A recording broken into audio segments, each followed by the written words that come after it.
Hi అండి అందరికీ. ఈరోజు మన కిచెన్లో చల్లచల్లగా స్వీట్ రెసిపీని అయితే చూపించబోతున్నాను. ఇది సేమియా ఫ్రూట్స్ కస్టర్డ్ మిల్క్. ఈ సీజన్లో ఇలా చల్లచల్లగా చేసి పెట్టారంటే ఏ వయసు వారైనా చాలా ఇష్టంగా తింటారు. అలాగే పిల్లలు లాంటి వాళ్ళైతే చాలా ఇష్టంగా చేయించుకుని మరీ తింటారు. ఈ స్వీట్ రెసిపీ చల్లచల్లగా తీసుకుంటే చాలా రుచిగా ఉంటుంది. ఈ రెసిపీ చేయని వారు ఉంటే ఒకసారి ఇలా చేసి పెట్టండి.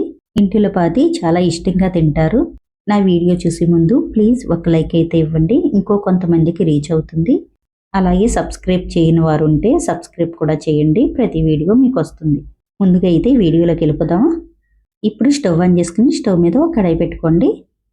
కొద్దిగా నెయ్యి వేసుకోండి. నెయ్యి కాగాక కొద్దిగా సేమియా తీసుకోండి. ఇలా కొద్దిగా సేమియా తీసుకుంటే సరిపోతుంది. ఇప్పుడు సేమియాని అయితే ఫ్రై చేసుకోండి.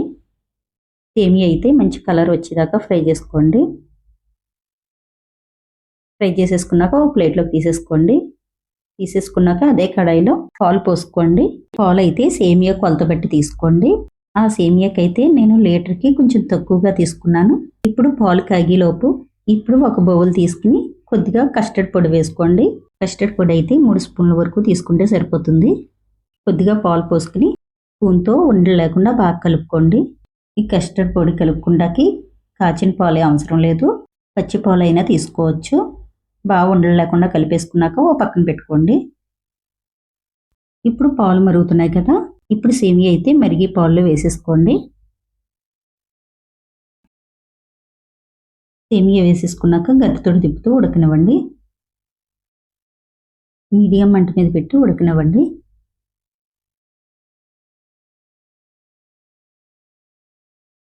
సేమియా అయితే ఉడికిందో లేదో ఒకసారి చూసుకోండి. సేమియాలో లైట్గా పొలుకుండగా ముందుగా పాల్లో కస్టర్డ్ పొడి కలిపి పెట్టుకున్నాం కదా, ఆ మిశ్రమాన్ని వేసి ముందు ఒకసారి స్పూన్ తోటి ఇలా తిప్పుతూ వేసుకోండి. ఈ సేమియాలో కస్టర్డ్ మిల్క్ వేసుకుంటూ గరిటెతో తిప్పుకోండి, అయితే ఉండలు కట్టేస్తాయి. ఇలా స్వీట్గా ఉండలు కట్టకుండా గరిటెతో తిప్పుకోవాలి. ఇప్పుడు షుగర్ వేసుకోండి. షుగర్ ఎంత పడుతుందో చూసుకుని వేసుకోండి. ఇప్పుడు 2-3 సెకండ్లు ఉడకనిచ్చి స్టవ్ ఆపేసుకోండి. సేమియా ఉడికాక బాగా టైట్గా కాకుండా ఈ విధంగా ఉండేలాగా చూసుకోండి. ఇప్పుడు బాగా చల్లారాక ఫ్రూట్స్ అయితే వేసుకోండి. సేమియా కస్టర్డ్ మిల్క్లోకి ఫ్రూట్స్ ఏం కావాలో చూద్దాం. యాపిల్, ద్రాక్ష, బనానా, దానిమ్మ గింజలు, డ్రై ఫ్రూట్స్ కూడా. యాపిల్, ద్రాక్ష, బనానా చిన్నగా కట్ చేసుకోండి. సేమియా కస్టర్డ్ మిల్క్ అయితే చల్లారి పెట్టేసుకున్నాం కదా, ఇప్పుడైతే ఫ్రూట్స్ అందులో వేసేసుకోండి. 1 కప్పు దానిమ్మ గింజలు, 1 కప్పు ద్రాక్ష పళ్ళు కూడా ముక్కలు కట్ చేసుకుని వేసుకోండి. 1 కప్పు యాపిల్ ముక్కలు, 1 కప్పు బనానా ముక్కలు, కొద్దిగా డ్రై ఫ్రూట్స్ ముక్కలు కూడా వేసుకోండి. ఇవన్నీ వేసేసుకున్నాక బాగా కలిసేటట్టు కలుపుకోండి. ఈ ఫ్రూట్స్ ముక్కలన్నీ సేమియా కస్టర్డ్ మిల్క్లో బాగా కలిసేటట్టు కలుపుకోండి. సేమియా కస్టర్డ్ మిల్క్ బాగా చల్లారిపోయాక వేసుకోవాలి. ఫ్రూట్స్ ముక్కలన్నీ వేడిగా ఉన్నప్పుడు వేయకూడదు, ఫ్రూట్స్ అయితే కలర్ మారిపోతాయి. ఎంతో రుచిగా ఉండే సేమియా కస్టర్డ్ ఫ్రూట్స్ మిల్క్ అయితే రెడీ అయిపోయింది. ఇలాగే తీసుకోకుండా ఫ్రిడ్జ్లో పెట్టుకుని చల్లగా తీసుకోండి, సూపర్గా ఉంటుంది.